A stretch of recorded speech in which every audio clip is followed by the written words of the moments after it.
This is 5 minutes of useless or not very well known Juno NewOrigins information. Let's get it. Most rocket engines in the game actually have a thrust higher than 100%, being 120%. You can get it to 120% by clicking on it whilst it's in the game world and sliding up the slider for thrust to 120%. There are two fuels in the game which are hidden. These are pentherite and jetpack. To obtain these fuels in a fuel tank, you have to go into the Tinker panel, edit hidden properties, and then you have to go to the fuel type and change it to either PETN or jetpack. Pentherite is a fuel that is used for making explosives essentially, and jetpack is pretty much a useless fuel when you put it in a fuel tank, but it still has weight for some reason, but you can't actually use it for anything.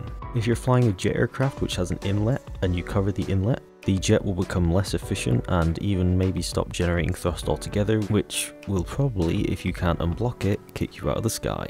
In the 0.9.920 update, the star Juno was changed from a yellow star to a blue star, and this actually had two different intentions. First of all, this made Juno the right size because I think it was meant to be a main sequence star, and it being a blue dwarf makes more sense for its current size. The second reason is that it makes the game more unique because most space games are using a yellow star, just like our sun, as the star for their system.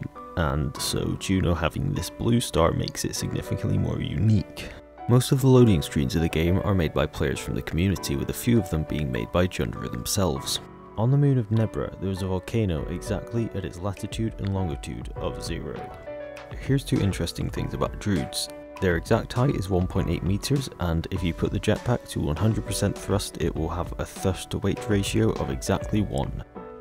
Interstages have a fuel flow rate of 256 kilograms a second. Before procedural engines were added, everybody used the tiny Pixie engine for vehicles that needed high efficiency. The Soyuz interstage is lighter than the standard interstage, but less aerodynamic. If you didn't know, wings work underwater, and this is how most submarines and ship propellers are made in the game. Many of the parts and the designers have very useful tooltips, but many others have slightly joking ones. For example, if you read the tourists, it says that they are pretty useless, which is true, but also pretty funny. Fuels also have tooltips, and some of them are also pretty funny. For example, water says now that's what I call high quality H2O. The tourist seems to be very slightly taller than the Druid. This may be because they have different spacesuits on. Druid's atmosphere used to be slightly lower than it currently is now. It used to be 58 kilometers, now it is around 80 kilometers, which is quite a significant increase. In the 1.0 update, the Activation Group Editor panel and the Staging Editor panel were grouped together with the new UI panel called Craft Validation. The group of all three of these together is called Pre-Flight Configuration.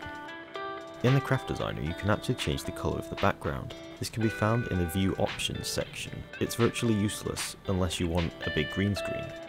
Whilst in flight, you can go into the Flight Options UI and toggle on wing vectors. This will allow, in simple terms, the display of which control surfaces are generating lift and in which direction and how strong the lift is. Whilst not useless, many new players probably won't know this one. You can actually turn the star skybox off and on in the settings if you want a more realistic pitch black look to space. You can find it in Settings, Game, Flight, and then turn star brightness all the way down. The most frequently used font in Juno is called Perulin, and I use this font myself on the video thumbnails. Although Luna and Brigo look very similar in size, Luna is actually quite a bit bigger. They look the same because Brigo is closer to Drew, and you normally view them both from the surface of Drew. The nav ball and map ball do exist, but I've never seen anyone use them ever. The map ball can help you with service navigation and will show you where the North Pole is and which direction your craft is facing, and the nav ball will help orientate your plane so you can fly in more specific angles and headings, and it can help you launch your rockets in the correct direction. If you're wondering why there's a WASP 2.0 and 3.0 but no WASP 1.0, that's because the first WASP is actually in Jundra's other game, Simple Planes. All 6 major planets in the Juno system have either an atmosphere or an ambient glow of some sort. Even Vulco has a very noticeable glow to it even though an atmosphere isn't present. And that's roughly 5 minutes over. And with all that said, I want to thank you for watching. I also want to thank all the people who helped me make this video by providing me with useless facts and other information. Thanks for watching, and I'll see you in the next one.